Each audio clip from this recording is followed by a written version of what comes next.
সাহাবীদের মধ্যে কেমন ছিল? আবু সুফিয়ান তখনও মুসলমান হয় নাই।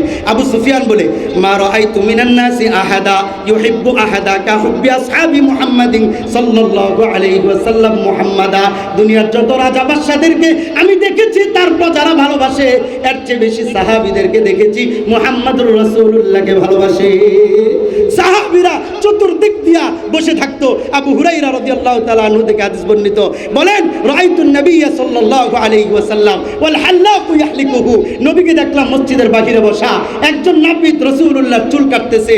ফামা ইউরিদুন আন তাকা শারাতুন ইল্লা ফি ইয়াদি রাজুল, সাহাবীরা চতুর্দিক দিয়ে এইভাবে হাত পেতে বসে আছে। উদ্দেশ্য হলো রাসূলুল্লাহর চুল মুবারক যেন মাটিতে পড়তে না পারে, বরকতান এটা নিজের কাছে রেখে দিবে। সুবহানাল্লাহ বলবেন না? আবু হুরায়রা রাদিয়াল্লাহু তাআলা আনহু মুমূর্ষু অবস্থায় শুয়ে আছে, পাশে আম্মা জান আয়েশা রাদিয়াল্লাহু তাআলা আনহা বসা। আল্লাহ আবু বকর বলতেছে, আম্মা জান রে, ফি আইয়ি ইয়াউমিন তুওয়াফিয়া রাসূলুল্লাহ সাল্লাল্লাহু আলাইহি ওয়াসাল্লাম, বলো না আমার নবী কবে ইন্তেকাল হয়েছে? আম্মা জান আয়েশা বলে, ক্বালাত ইয়াউমাল ইসনাইন, সোমবার দিন। আবু বকর আবার বললেন, ফাআইয়া ইয়াউমিন হাদা, আজকের দিনটা কোন দিন? বলতেছে হাদা ইয়াউমুল ইসনাইন, এইটাই সোমবার দিন। সাথে সাথে আবু বকর রাদিয়াল্লাহু তাআলা আনহু দুইটা হাত উপরের দিকে উত্তোলন করে বলতেছে, ফারজু ফিমা বাইনি ওয়া বাইনাল লাইল, আহারে রাত্র হতে আর কতক্ষণ সময় জানি বাকি আছে, দিনের বেলায় যদি আমার ইন্তেকাল হয়ে যায় তাহলে আমি আল্লাহর কাছে বলতে পারবো, আল্লাহ রাসূলুল্লাহর ইন্তেকাল দিনের বেলা হয়েছে, আমারও ইন্তেকাল দিনের বেলা হয়েছে, দিনের সাথে দিন মিলে গেছে, আল্লাহ এই উসিলা মাফ করে দেন। খুবাইব রাদিয়াল্লাহু তাআলা আনহুকে ডাকছে, এই তুমি যদি বলো মুহাম্মদুর রাসূলুল্লাহকে, মুহাম্মদকে আক্রমণ করব, তুমি যদি অনুমতি দাও তোমাকে ছেড়ে দিব। তখন খুবাইব বলতেছে, অনুমতি তো দূরের কথা, পাথর নিক্ষেপ তো দূরের কথা, বালির কণা তো দেওয়া দূরের কথা, আমি খুবাইব বেঁচে থাকতে মুহাম্মদুর রাসূলুল্লাহর গায়ের মধ্যে একটা ফুলের টুকাও পড়তে দিব না। ওই খুবাইবের মতো ঈমান আমাদের যাদের অন্তরে আছে, আমরা ওই ঈমান লালন করে এই কথা বলতে চাই, আমি আপনি যতদিন পর্যন্ত বেঁচে থাকবো কোন ধরনের ব্লগার, নাস্তিক, মুরতাদ রাসূলুল্লাহর বিরুদ্ধে কথা বলবে আর আমরা চুপ করে থাকবো, এটা হতে পারে না, পারে না, পারে না। যদি প্রয়োজন হয় রক্ত দিব, প্রয়োজন হলে জীবন দিব, প্রয়োজন হলে কাফনের কাপড় পরে আবার শাপলা চত্বরে যাব, শাপলা চত্বরে যাব, শাপলা চত্বরে যাব।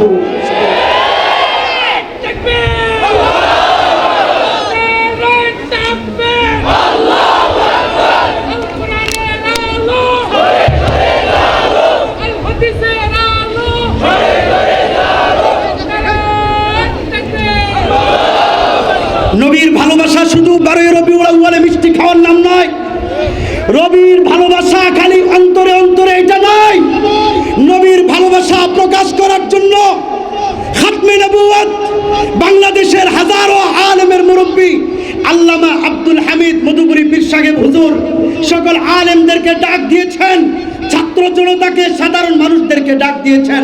ভারত পাকিস্তান সহ উপমহাদেশের অনেক বড় বড় আলেমরা এসেছেন। আগামীকালকে সোহরাওয়ার্দী উদ্যানে সমাবেশ। আমাদের একটাই দাবি, কাদিয়ানীরা কাফের, কাদিয়ানীরা কাফের, কাদিয়ানীরা কাফের। বলেন কি বলেন? বলেন কাদিয়ানীরা কাফের, বলেন কাদিয়ানীরা কাফের। এই কথা আমরা বলেছি, কিন্তু সংসদে আইন পাস হয় নাই। আল্লামা আহমদ শফি রহমতুল্লাহি আলাইহি এই আইন পাস করার জন্য জীবন পর্যন্ত যতদিন বেঁচে ছিলেন, মৃত্যুর আগ পর্যন্ত এই তামান্না ছিল।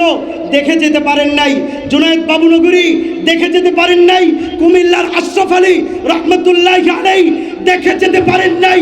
আমরা আর সরকারে সুযোগ দিতে রাজি না। আমরা আগামী কালকের মধ্যে এই কথা শুনতে চাই, নবীর পরে নবী নাই, সংসদে আইন চাই। কথা ঠিক না? এটার জন্য যদি রক্ত দিতে হয়, কে কে প্রস্তুত আছেন? হাত তোলেন। যদি জীবন দিতে হয়, জীবন দিব ইনশাআল্লাহ।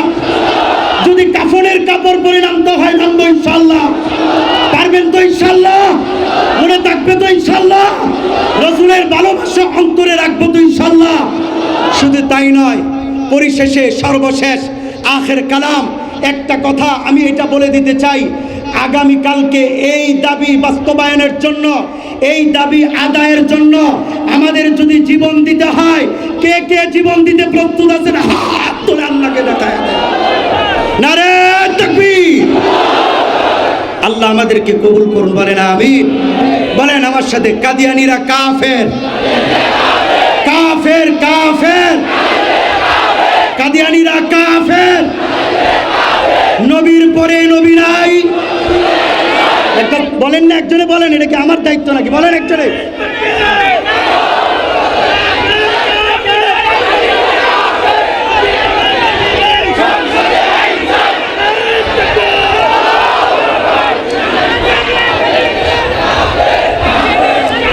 মনে থাকবে তো ইনশাল্লাহ? মনে থাকবে তো ইনশাল্লাহ? এটা শুধু আমরা প্রতিবাদ করব তা না, কেউ যদি কাদিয়ানীরা কাফের বিন্দু মাত্র সন্দেহ পোষণ করে, সেও কাফের, সেও কাফের, সেও কাফের। দুনিয়ার সব আইন পাস করতে পারেন, অমুসলিমদের মন্দিরে টাকা পাস করতে পারেন, মেট্রো রেলের জন্য আইন পাস করতে পারেন, 90-95% মুসলমানের দেশে আমার নবীর পরে নবী নাই, এটা কেন পাস করা হবে না? এটা বাটপারি বাউতাবাজি ছাড়া আর কিচ্ছু হতে পারে না। আল্লাহ তাআলা আমাদের সকলকে কবুল করুন, বলেন আমিন। খালি স্লোগান দিলাম এটা নয়। প্রথম আমি বলেছি রবের সামনে দাঁড়াতে হবে। 2 নম্বর ইবাদত তাকওয়ার মাধ্যমে করতে হবে। 3 নম্বর মানুষের উপকার করতে হবে। হ্যাঁ, উপকার করার মন মানসিকতা জাগতে হবে। সর্বোপরি সর্বশেষ কথা হলো, মাদ্রাসার যারা শুরু লগ্ন থেকে এই পর্যন্ত, আমি তো সবার নাম জানি না, আমি নতুন, আব্দুল বাসেত খান হাফিজাহুল্লাহ শস্য, হ্যাঁ, খুব নরম দিলের মানুষ। যতদিন হুজুরের সাথে সম্পর্ক, ছোট ভাইয়ের মতো হোক, ছাত্রের মতো হোক, বুকে টেনে রেখেছেন। এখানে আপনাদের সামনে কথা বলার সুযোগ করে দিয়েছেন। হ্যাঁ, হুজুর বলেছেন আসার জন্য কিছু কথা বলেছি। আল্লাহ তাআলা হযরত সহ মাদ্রাসার দায়িত্বে যারা আছে, আল্লাহ তাআলা তাদেরকে কবুল করুন, বলেন আমিন। যারা কবরে চলে গেছে, আল্লাহ তাআলা প্রত্যেকের কবরকে জান্নাতের বাগান হিসাবে কবুল করুন।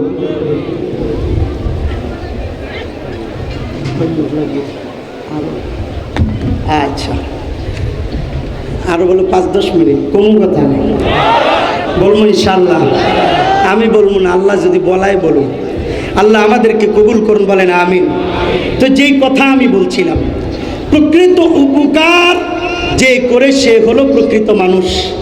আমরা দেখছি মাদ্রাসার মাহফিলে কালেকশন করে বিভিন্ন জায়গা থেকে, মনে করি যে আমাদের অনুদানে মাদ্রাসা চলে। এটা হলো ভুল কথা। আবু হুরায়রা রাদিয়াল্লাহু তাআলা আনহু রাসূলুল্লাহর দরবারে আছেন। ওই মুহূর্তে আবু হুরায়রার ভাই গিয়া বলতেছে, ইয়া রাসূলুল্লাহ, আপনি যদি অনুমতি দেন আবু হুরায়রা আমার সাথে কাজ করবে। আল্লাহর নবী বললেন, হ্যাঁ, আবু হুরায়রা আমার কাছে আসে এই কারণেই তো তোমার রিজিকের মধ্যে আল্লাহ বরকত দিচ্ছে। এই মাদ্রাসাগুলো আছে বিদায়ী তো আমরা বরকত পাচ্ছি। হ্যাঁ, এই কোরআন তেলাওয়াত হচ্ছে এই জন্যই তো বরকত পাচ্ছি।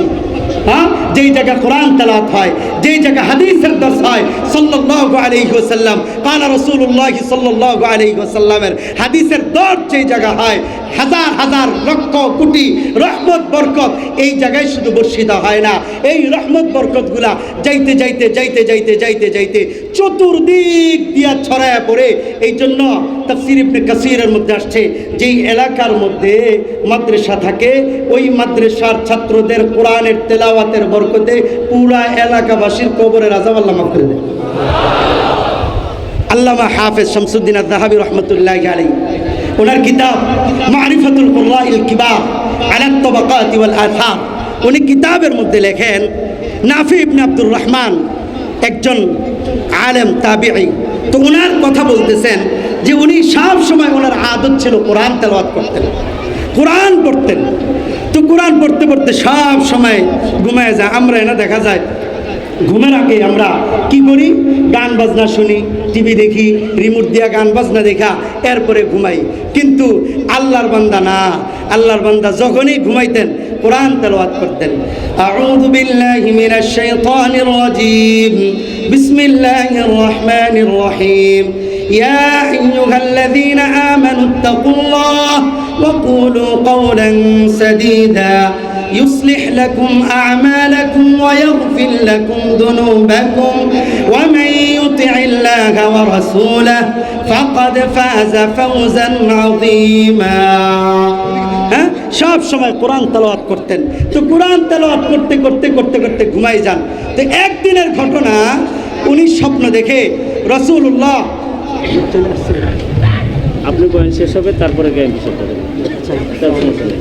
আর একটু মাঝখানে তো এদিকে একটু তাকান আমার দিকে, হ্যাঁ বেয়াদবি মাফ করেন, আমি আপনাদেরকে আদেশ করছি, কিছু মনে করবেন না। তো নাফি ইবনে আব্দুর রহমান কোরআন তেলাওয়াত করে করে প্রতিদিন ঘুমান, ঠিক আছে। তো একদিন উনি স্বপ্ন দেখে রাসূলুল্লাহ সাল্লাল্লাহু আলাইহি ওয়াসাল্লাম নাফি ইবনে আব্দুর রহমানের পাশে হাজির। সুবহানাল্লাহ বলবেন না? আচ্ছা আচ্ছা আচ্ছা আচ্ছা আচ্ছা আচ্ছা আচ্ছা। তো নাফি ইবনে আব্দুর রহমান স্বপ্ন দেখলেন রাসূলুল্লাহ সাল্লাল্লাহু আলাইহি ওয়াসাল্লাম হাজির সামনে। তো আল্লাহর নবী কথা বলতেছেন নাফি ইবনে আব্দুর রহমানের সাথে স্বপ্ন যোগে। কথার মধ্যে প্রথম কথা হলো, নাফে প্রতিদিন তুমি কোরআন তেলাওয়াত করো, হ্যাঁ প্রতিদিন তুমি কোরআন তেলাওয়াত করো, আজকে আমি কোরআন তেলাওয়াত করব, তুমি শুনবা। জোরে বলেন সুবহানাল্লাহ। আজকে আমি কোরআন তেলাওয়াত করব, তুমি শুনবা। মারিফাতুল কুররাইল কিবার আলা তাবাকাতি ওয়াল আসার, আলেম ওলামারা আছেন, কিতাবে দেখবেন। তো আমি এখন কোরআন পড়ব, তুমি শুনবা। উনি যখন আল্লাহর নবী যখন কোরআন পড়তেছেন, কোরআন পড়ার সময় স্বাভাবিকভাবে মানুষ কথা বলার সময় মুখ থেকে লালা বের হয় কি হয় না? বের হয় না? রাসূলুল্লাহর জবান থেকে লালা মুবারক বের হয়েছে। ওই লালা মুবারক নাফি ইবনে আব্দুর রহমানের গায়ে লাগছে। সকালবেলা উঠছে, বিবির সাথে সাক্ষাৎ হয়েছে। বিবি বলতেছে, আপনি কি আতর লাগাইছেন? আজকে ভিন্ন একটা ঘ্রাণ আসতেছে, মনে হচ্ছে এটা দুনিয়ার কোনো ঘ্রাণ না, ভিন্ন কোনো ঘ্রাণ। এমন কোনো আতর তো লাগাই নাই। স্বপ্নের কথা মনে পড়ে গেছে, গোপন রাখছে। দরসগাহে গেছে, দরসগাহে যাওয়ার সময় হ্যাঁ ছাত্রদের সামনে বসছে, হ্যাঁ দর্শ দিচ্ছেন। ছাত্র বলতেছে, হুজুর ভিন্ন একটা ঘ্রাণ, ভিন্ন একটা স্বাদ আমরা অনুভব করছি, বিষয়টা বলেন। গোপন রাখার চেষ্টা করেছেন, গোপন রাখতে পারেন নাই। পরিশেষে বলেছেন, আমি প্রতিদিন কোরআন তেলাওয়াত করি, এই কোরআন তেলাওয়াতের বরকতে রাসূলুল্লাহ স্বপ্ন যুগে এসে আমাকে কোরআন তেলাওয়াত শুনিয়েছেন। রাসূলুল্লাহর জবানের থুতু মুবারক আমার শরীরে লেগেছে, এই জন্য আমার শরীরে ঘ্রাণ আসতেছে। কিতাবের মধ্যে লেখা হয়, যতদিন নাফি ইবনে আব্দুর রহমান বেঁচে ছিলেন ততদিন আর কোনো আতর ব্যবহার করতে হয়নি। আল্লাহু আকবার। আরেকজন নাফি ইবনে আব্দুর রহমান থেকে বর্ণিত, উনি বলেন, আবু জাফর ইয়াজিদ ইবনুল কাকা আল মাদানী, আবু জাফর ইয়াজিদ ইবনুল কাকা আল মাদানী, উনি সব সময় কোরআন তেলাওয়াত করতেন। ওনার আদত ছিল সব সময় কোরআন তেলাওয়াত করতেন, কোরআন তেলাওয়াতকে ভালোবাসেন। এই জন্য যখন তার ইন্তেকাল হয়েছে, ইন্তেকালের পরে দেখেন যতগুলা পোশাক আছে সব পোশাকগুলা কইলা যখন গোসল দিতে নিয়ে যাবে, গোসলখানায় যখন আবু জাফর ইয়াজিদ ইবনুল কাকা আল মাদানীকে নেওয়া হয়েছে, নেওয়ার পরে দেখে পুরা সিনার মধ্যে কোরআনের ছাপ ভেসে উঠছে। সুবহানাল্লাহ।